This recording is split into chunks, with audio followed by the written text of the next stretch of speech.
So what I was trying to ask is when, when renegotiation time comes, does the S&P 500, does the S&P MSCI have a much stronger negotiating position for the fees related to their S&P 500 and, all the related sort of marquee indices, or for MSCI World and MSCI EM, etc., as compared to some of the newer indices that they are developing, which may be at a higher price point, but Yes. might see more compression?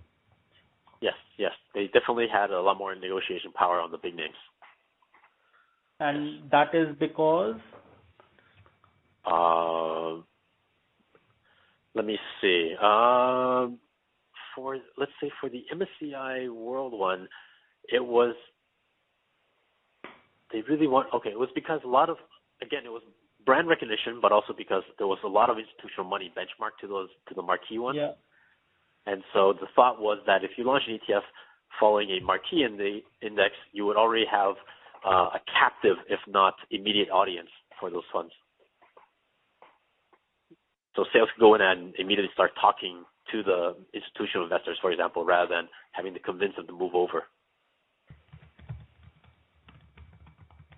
Sorry, I didn't understand that. So, for example, if we're launching a fund and it's going to track an index that many other people track, then when the fund is launched, it's easier to convince current investors to move to this new fund because they have a continuous performance record on the index.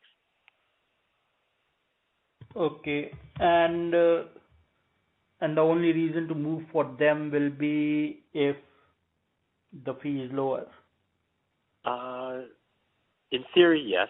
A lot of times I found it also depends on the relationship of the salesperson with the client. If they could provide the proper service and information and all to convince them. Fee was obviously a very big factor for some, but not always the main thing. Of course, sales would if the fee were ever higher on their products, they would very rarely push it because it entails so much more work. Okay.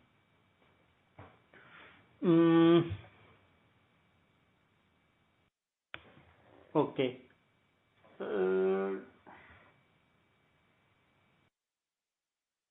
And then Vanguard is obviously a non-profit, whereas their charges are lower than everybody else.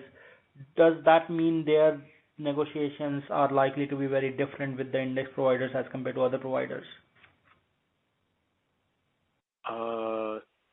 Yes, I would assume so. Yes.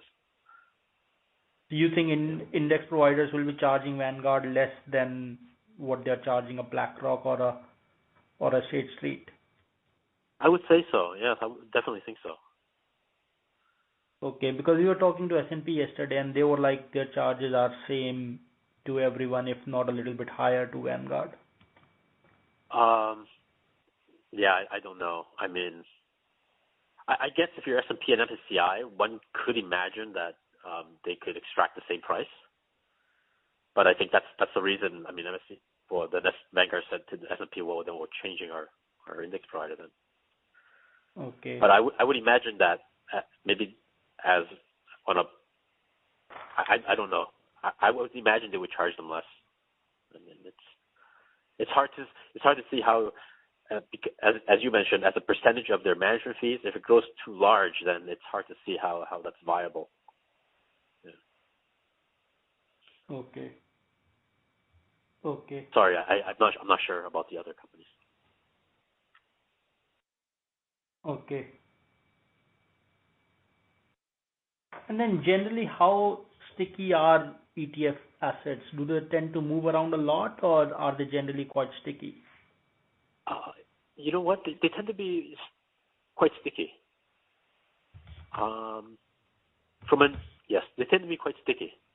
The stuff that moves around a lot are mainly from high frequency traders or trendy funds. Those tend to move a little bit more around.